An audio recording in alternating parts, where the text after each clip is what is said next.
The crew started this time around in the fall of 2009, and it was started by a student, Allison Hoyman-Bro. She learned to weave somewhere, not here, but she had learned to weave, and she really wanted to have a fiber arts crew. She thought it would be great, and Melanie went to the Haywood Community College for fiber arts, and so she has a degree in all this stuff and really understands it, and volunteered to be the staff supervisor for the crew. And so the two of them, Allison wrote up how it was going to run. She planned out the entire crew, and it was really amazing that she did all that. It started, and Allison and Melanie got people interested, just people who wanted to join, who didn't even have to know anything, and it started off with just 5 people. It started off with 3 looms in the basement of Schaefer B.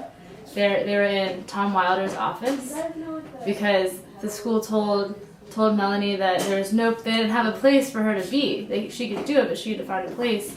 And Tom offered to give up his office until they could find a permanent location, which was really sweet. But I guess that's what husbands do for their wives. And then they got going, and the next semester when I joined, me and another girl joined, so we moved up to 7, and we came here, and we also got 1 more loom that semester. And every semester since then, we've just added people, added looms, spinning wheels. It's been great. I think we're more interested in finding new things to do. So getting the sheep and spinning our own wool is a really big deal. And we just got a knitting machine, which I have no idea how it works. Yeah, no one knows how, but that's something we could do. Maybe use our knitting machine. We want to use what we have, and we want to keep everything in the community as much as we can, so we want to get things from the community and then give back to the community. Instead of purchasing all this stuff outside and looking outside for our resources and then putting it back outside of the community. And so we have all these chairs. I don't know if you saw the porch. There's all these chairs that are just old and no one wants to use them. They're not like this, but we're gonna recover them. We're gonna make new covers for them. And there's broken chairs like this one, where the seat,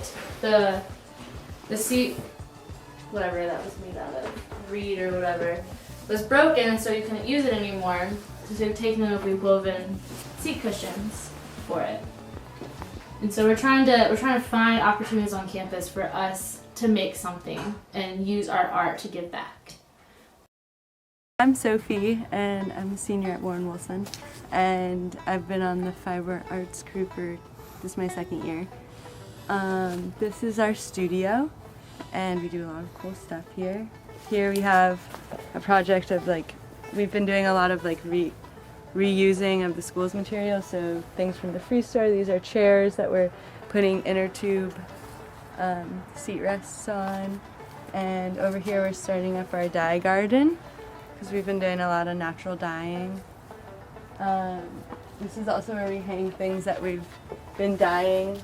Last week we dyed with rust and using vinegar to try and do some tie-dyeing with rusty things we've collected on campus. And here we have a lot of basketry materials, so we make baskets like this one here that a Warren Wilson grad taught us, and we have a lot of different donated materials.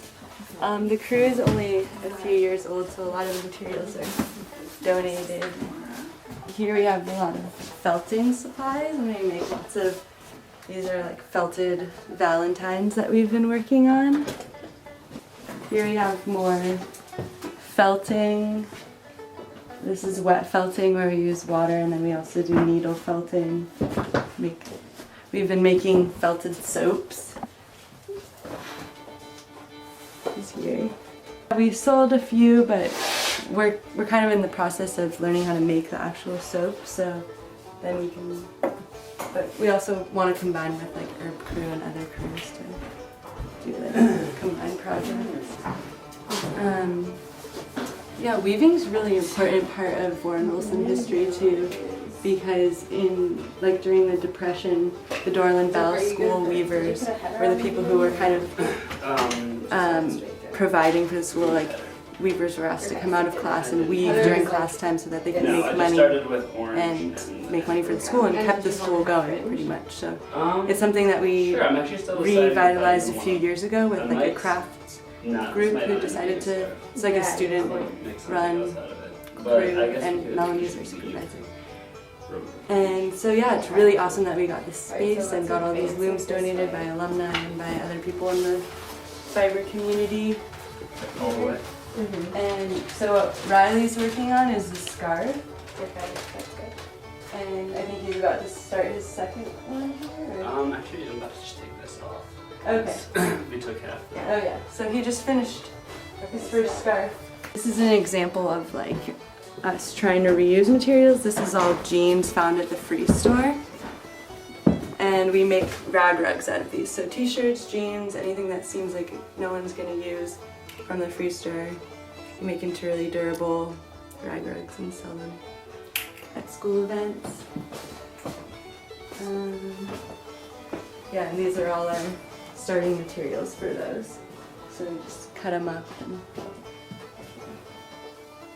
And then this is bound weaving, where the design, this is like a Navajo woman design, where it's mostly the weft showing, and that's something we just started doing too. And this is a different kind of room. This is our product room and library. And so some of the final products are this Klarn tote bag, which is made out of plastic bags. So there's plenty of those around campus, and you can cut them up and make them into something reusable. Here's another example of that. And then here's a vest that we made. And we actually just got buttons from fine woodworking to put on them, so we're about to sew those on, which is really exciting. It's fun collaborating with other crews. Yeah, we definitely have a lot of communication between the bike shop, who give us inner tubes, and the Free Store, who give us our materials for rugs. And yeah, woodworking. We've done some guitar straps for them, stuff like that. These are some of the baskets. And we've also been starting doing coiling baskets and stuff that we can find, using stuff we can find. I just learned this weekend about pine needle basketry, so I'm going to do a workshop on that.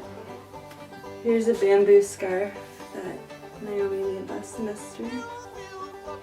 And we have inner tube headbands and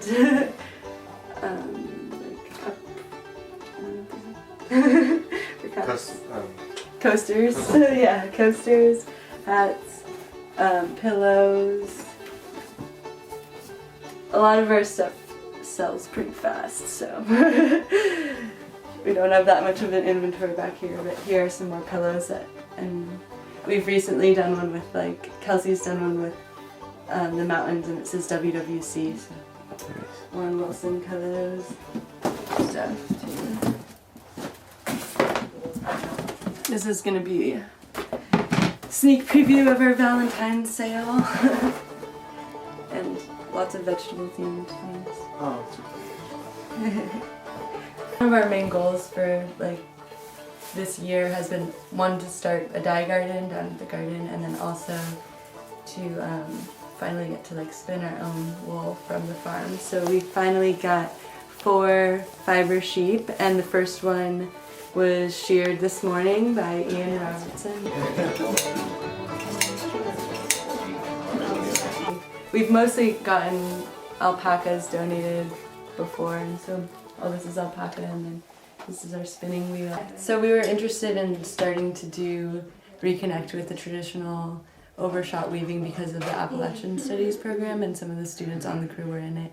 And Padma did her project weaving overshot and kind of brought the interest into the crew. And so now we're going to try and have Appalachian Studies students come up here and see what overshot weaving is like, and